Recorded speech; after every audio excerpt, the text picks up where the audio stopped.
바쁘신 시간. 자, 바로 시작합니다.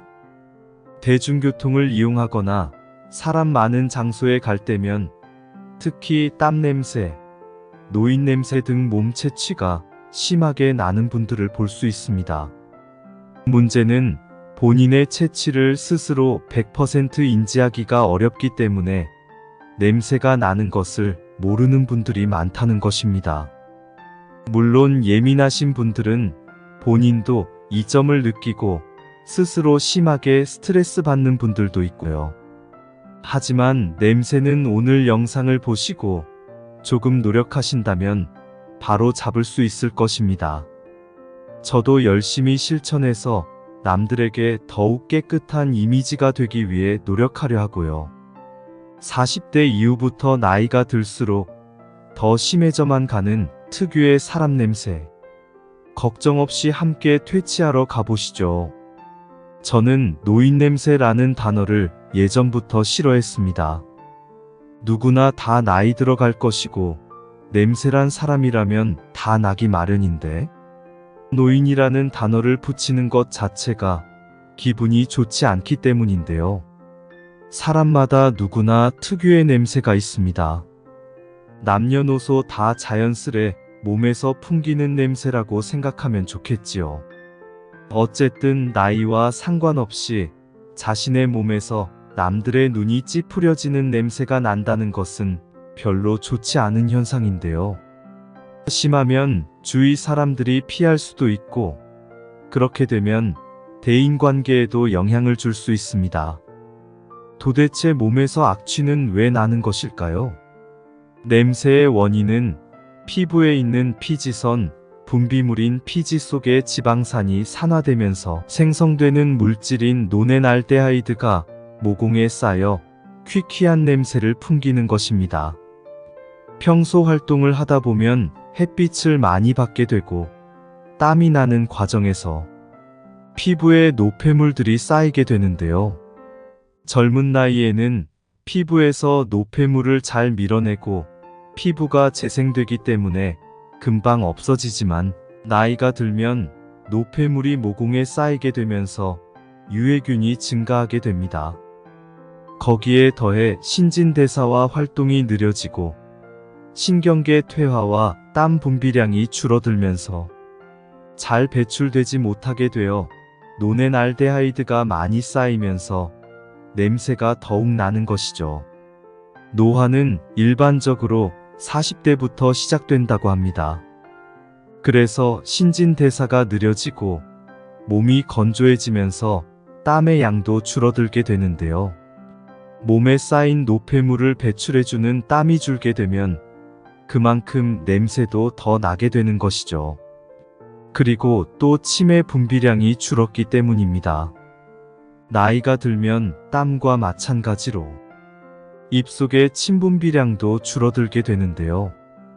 그로 인해 구강건조증이 심해지면서 입속 세균은 늘어만 가고 치석도 쌓이면서 입안에 염증까지 생기게 되면 참기 힘든 불쾌한 냄새가 나기 시작합니다. 또한 냄새는 남성 호르몬과 관련이 깊어서 젊을 때는 여성보다 남성에게서 더 많이 나고 나이가 들면 여성도 여성 호르몬 분비가 줄어들면서 상대적으로 남성 호르몬 비율이 높아져 냄새가 나기 시작한다고 합니다. 그러나 몸에서 냄새가 많이 나는 가장 큰 원인은 노화의 영향보다는 개인위생과 관리에 있다 할 것입니다. 노인이라도 청결하게 위생관리를 잘하시는 분들을 보면 분명 예방이 가능하다는 것이겠죠. 그리고 기억해야 할 한 가지. 갑자기 중요한 자리에 가게 되거나 누군가를 만날 때 몸에서 나는 냄새를 가려보겠다고 진한 화장품 또는 향수 등을 범벅하여 향으로 막으려는 분들이 많으신데요. 절대 그러시면 안 됩니다. 진한 향기로 퀴퀴한 냄새를 덮는 방법은 잘못하면 향기와 냄새가 혼합되어 머리가 띵해질 정도로 더 불쾌한 냄새를 불러올 수 있기 때문입니다. 그렇다면 퀴퀴한 냄새를 없애줄 예방법은 무엇일까요? 첫 번째, 당연하지만 못 지키고 있는 자주 잘 씻는 것입니다. 대충 자주 씻으면 안 되고요. 정확히 잘 씻어야 합니다. 살이 서로 맞닿는 부분이나 몸에서 접히는 부분, 털이 나 있는 부분, 땀이 나는 부분 등을 잘 씻어야 하는데요. 예를 들면 양쪽 귀 뒤 부분부터 목덜미, 사타구니, 겨드랑이, 회음부, 발과 발가락 사이, 정수리, 두피, 코 주변 등이 되겠습니다. 특히 귀 뒤와 목덜미 쪽은 자주 신경 써서 닦아야 하는데요. 그 이유는 목 뒤와 귀 뒤는 피지와 노폐물이 쉽게 쌓이는 곳이기 때문입니다. 머리는 매일 감고 샴푸하실 때 머리카락만 신경 쓰지 마시고 두피도 구석구석 깨끗이 감은 후 흐르는 물에 충분히 헹구셔야 하고요. 이렇게 매일 샤워만 신경 써서 잘 해줘도 몸에서 나는 퀴퀴한 냄새는 어느 정도 좋아질 것입니다. 그리고 더 확실하게 냄새를 없애고 싶으시다면 샤워만 하지 마시고 매주 1시간가량 목욕도 하시기를 권장드립니다. 바로 각질 제거를 하면 더 좋다는 말인데요. 따뜻한 물에 몸을 담그고 있으면 서서히 모공이 열리면서 쌓여있던 각질과 노폐물이 빠져나오게 되어 묵혀있던 냄새를 예방할 수 있을 것입니다. 두 번째, 가장 많이 신경 쓰시는 입냄새 제거입니다. 입냄새는 심하게 나더라도 정작 본인은 모르는 경우가 너무 많습니다. 그러나 상대방에게는 머리가 아플 정도로 나기도 하는데요. 입냄새는 우선 양치질을 가장 신경을 써야 하지만 속이 좋지 않아서 몸속에서부터 올라오는 경우도 있기 때문에 특별히 건강에도 더 신경을 써야 합니다. 양치질을 할 때 치아만 닦는 것이 아니라 혓바닥과 안쪽 구석구석까지 꼼꼼히 해줘야 하고요. 평소에 치실이나 치간 칫솔, 혀 클리너, 구강 청결제 등을 꾸준히 사용하시는 것도 도움이 됩니다. 약속이 있을 때는 껌 또는 구강 캔디, 스프레이 등을 구비했다가 타인을 만나기 전이나 식사 후에 사용하시는 것도 좋고요. 음료를 고르실 때 커피보다는 녹차 또는 향긋한 허브티를 드시면 입냄새에 도움이 될 것입니다. 세 번째, 자주 겉옷과 속옷을 갈아입고 이불, 베개, 침구류를 세탁해야 합니다. 나이가 들면 바뀐 호르몬으로 인해 한 번이라도 입은 옷에는 냄새가 배게 되고 외출 시에는 음식 냄새 또는 담배 찌든 냄새 등이 흡수되어 아무리 깨끗하게 몸을 씻었더라도 냄새 배인 옷으로 인해 좋지 않습니다. 그러니 옷은 최대한 자주 갈아입고 속옷과 양말, 땀에 젖은 옷은 매일 갈아입어야 하며 밤새 몸이 닿는 침구류도 자주 빨아야 합니다.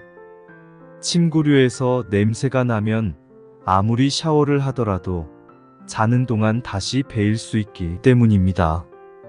실내를 자주 환기시켜 섬유류의 집안의 냄새가 배지 않도록 하는 것도 중요하고요. 네 번째, 걷기, 운동 등 몸을 많이 움직여야 합니다.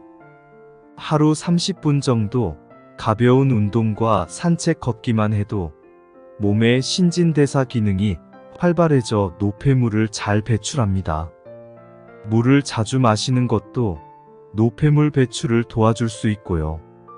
특히 산책을 하면 햇빛을 쬐기 때문에 자외선으로 인한 살균 효과가 있어 피부 염증을 방지할 수 있고 땀을 흘린 후 물까지 마셔주면 몸속 냄새의 주범인 노폐물까지 배출 제거해 주어 도움이 많이 될 것입니다. 다섯 번째, 미지근한 물을 자주 마십니다. 물은 우리 건강을 위해서도 자주 마셔줘야 하지만 몸의 냄새를 없애는데도 효과가 있습니다. 물을 많이 마시면 노폐물 배출이 원활해지면서 체내의 안 좋은 냄새 또한 배출되어 조금씩 줄어들게 되는 것이죠. 아침에 일어나자마자 입안을 개운하게 물로 헹구어 버리신 다음 미지근한 물을 한 컵 천천히 씹듯이 드셔보시면 도움이 될 것입니다. 6번째, 항산화 식품을 먹습니다. 무엇을 먹었느냐에 따라 사람의 체취도 달라질 수 있는데요. 평소 고기를 많이 드시는 분들은 채식하시는 분들보다 체취가 강하게 난다고 합니다. 그 이유는 기름기가 많은 음식이 몸을 산화시키기 때문인데요. 그러니 앞으로는 기름진 음식보다는 몸이 산화되는 것을 막아주는 항산화 식품 위주로 드시기 바랍니다. 예를 들면 사과나 딸기, 메밀과 현미, 토마토 또는 고추 등입니다. 오늘부터 건강도 챙기고 냄새도 예방하도록 드셔보세요. 지금까지 살펴본 것들을 앞으로 구독자님들의 일상생활에 적용시켜 나가신다면 삶이 더욱 쾌적해지고 모두에게 자신감 넘치는 본인이 되실 거라 생각됩니다. 영상 어떠셨나요? 오늘의 영상 도움이 되셨다면 멤버십 회원 가입, 슈퍼땡스, 구독, 좋아요, 댓글, 공유, 채널 운영에 큰 힘이 됩니다. 좋은 의견은 댓글에 소통하시고 오늘도 행복하시길 바랍니다.